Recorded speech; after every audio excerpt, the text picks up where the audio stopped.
Hello दोस्तों, कैसे हैं आप लोग। उम्मीद करता हूं कि आप लोग अच्छे होंगे। तो हमारे चैनल संदीप सोन व्लॉग में आपका बहुत बहुत स्वागत है।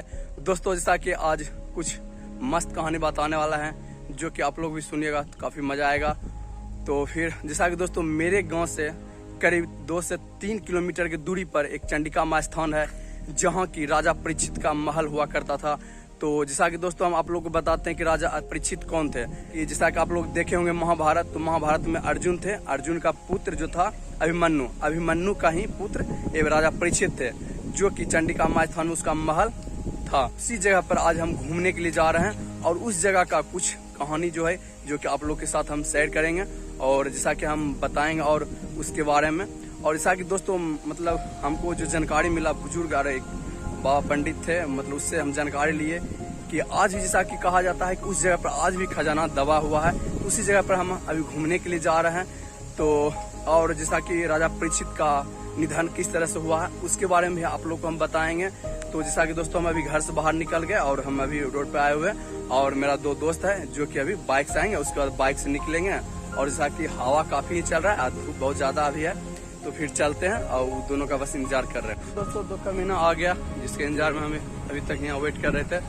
और बताते हैं, नीतीश कुमार है और कार्तिक, उसी के साथ अभी चलेंगे चंडिका माँ स्थान घूमने के लिए। तो चलते हैं। और दोस्तों, इस वीडियो के लास्ट तक बने रहिएगा और आप लोग को हम सारा डिटेल बताते हैं। तो फिर चलते हैं अभी चंडिका माँ स्थान। तो दोस्तों, ऐसा कि बैठ गए हम लोग और उसके बाद निकल गए, फिर चलते हैं आगे। और दोस्तों, जैसा कि हम पहुंच गए लगभग बहुत करीब, तो जो ऊंचाई दिख रहा है वही राजा परीक्षित का वही महल हुआ करते थे। तो अभी चलते हैं उस जगह पे।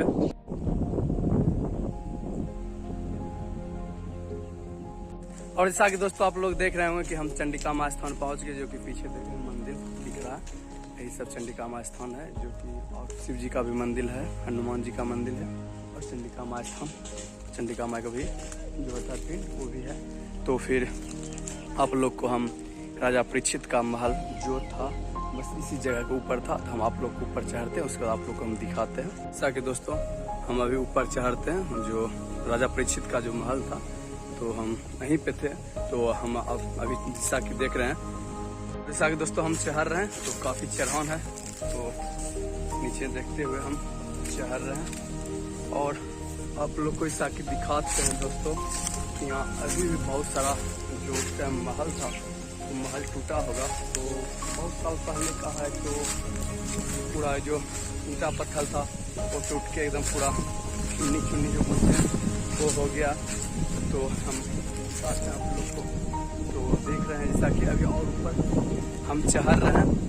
तो हम आप लोग को दिखाते हैं जहाँ की तालाब भी था और अभी एक कुइयाँ भी है, तो उस कुइयाँ को भी हम आप लोग को दिखाते हैं। और जैसा कि दोस्तों, राजा परीक्षित का मृत्यु किस तरह से हुआ है वो भी हम आप लोग को बताते हैं। और जैसा कि दोस्तों हम बताए थे कि अभी भी कहा जाता है कि यहाँ मतलब राजा परीक्षित जो था, तो राजा को जैसा कि जानते हैं कि सारा सोना जेवर खजाना जो होता है सब रहता था उस टाइम।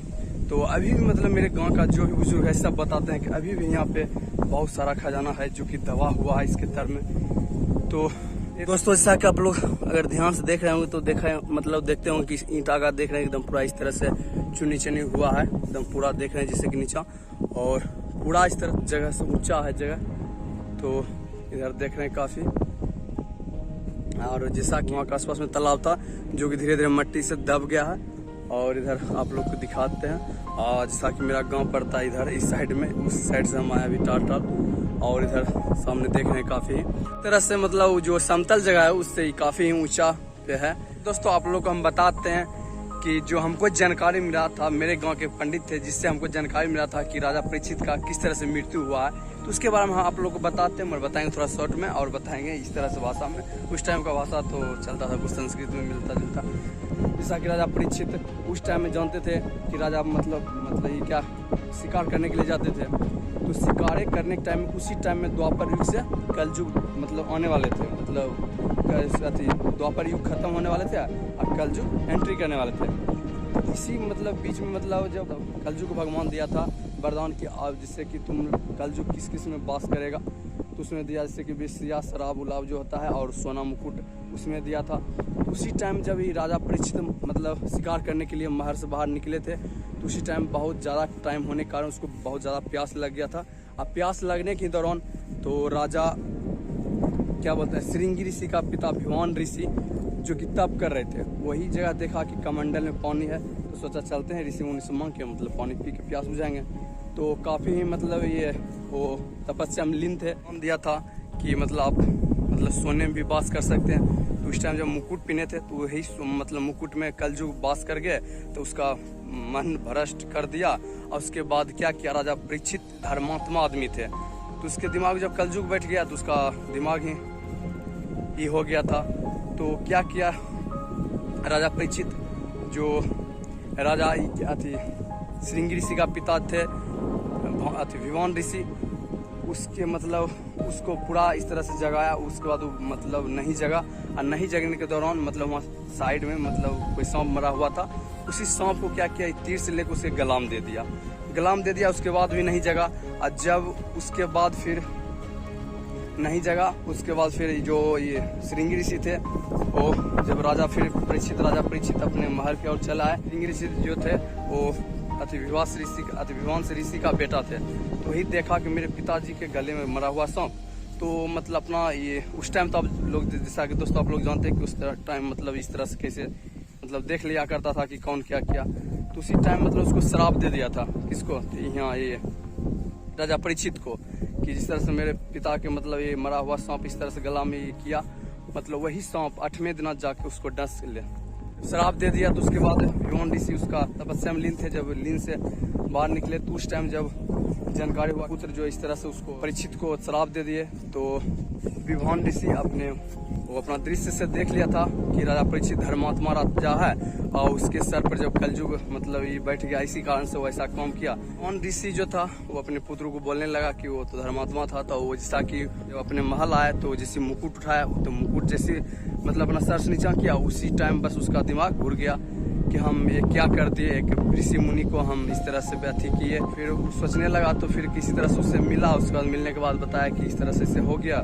तो फिर आप बचने के लिए क्या करें। तो उस टाइम में मतलब एक था जो कि वही ऋषि था जो कि बताया था कि मतलब उसके पुत्री की शादी होने वाला था।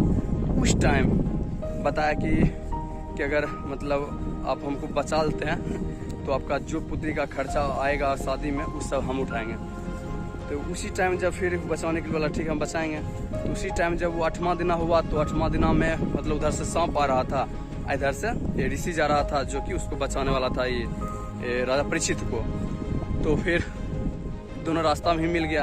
रास्ता में मिलने के बाद बोलता है तुम कहाँ जा रहा है, तू बोलता है तुम कहाँ जा रहा है। तो उस टाइम बताया कि नहीं हम राजा परीक्षित को मतलब मारने के लिए जा रहे हैं, और बताया हम बचाने के लिए जा रहे हैं। तो बता पूछा कि कितना तुमको बचाने के लिए दिया, मतलब हम इस टाइम का भाषा में बोल रहे हैं, और उस टाइम तो कुछ और भाषा चलता था। तो फिर बताया कि हमको इतना दे रहे हैं। तो फिर बताया हम आपको इतना देते हैं, तो बस घुर जाइए। तो जैसा कि वो घुर गया, उसको ढेर सारा रुपया देने के बाद मतलब सोना संपत्ति जो उस टाइम था। तो फिर इधर आया तो 8वां राजा परीक्षित को सांप डस लिया, और डसने के बाद फिर उसका मौत हो गया। तो राजा परीक्षित का जो बेटा था जब जानकारी पड़ा तो पूरा क्रोधित हो गया, और क्रोधित होने के बाद एक यज्ञ करवाया। उसी यज्ञ में मतलब जितना भी सांप था सब मतलब ऐसा यज्ञ था कि जो भी सांप था सब आता था और उसी यज्ञ में भस्म हो रहा था। तो फिर भगवान सब सोचे कि ऐसे पूरा सांप का मतलब पूरा विनाश हो जाएगा। तो फिर कोई भगवान आया था जो कि बताया कि उसको कि यज्ञ रोक दीजिए, तब ये अगर आज से भी आपका मतलब जो भी परिवार होगा खानदान होगा उसमें सांप कभी भी काटेगा तो नहीं मरेगा, और नहीं तो पहला नंबर काटेगा ही नहीं। तो फिर इस तरह से मतलब उसको उस यज्ञ को रोका। तब उसी टाइम से चंडिका माँ स्थान का स्थापना भी हुआ था। और यहाँ पर जहाँ पे हम अभी आए हुए हैं इस जगह पर, यहाँ काफ़ी ही सांप मिलता है, जो कि आप आइएगा तो काफ़ी। आप कुछ दिन पहले का बात है, इधर मेरे होश का इधर अभी 1-2 साल का पहले का बात है, 2 सांप रहते थे यहाँ पे चंडिका माँ स्थान पर, जो कि एक पंडित थे जो कि वो उस जगह पर आग लगा दिए तो अभी पूरा पागल हो गए हैं। तो आग लगाने के बाद सांप जल गया, तो फिर वो कोई पागल। वीडियो को करते हैं, अगर मेरा वीडियो पसंद आए तो वीडियो को लाइक कर दीजिएगा, और चैनल को सब्सक्राइब कर लीजिएगा। कमेंट करके बताइएगा किसके डिटेल में जानना चाहते हैं, तो इसके डिटेल में भी एक वीडियो हम बना देंगे। फिर मिलते हैं किसी नेक्स्ट वीडियो में, तब तक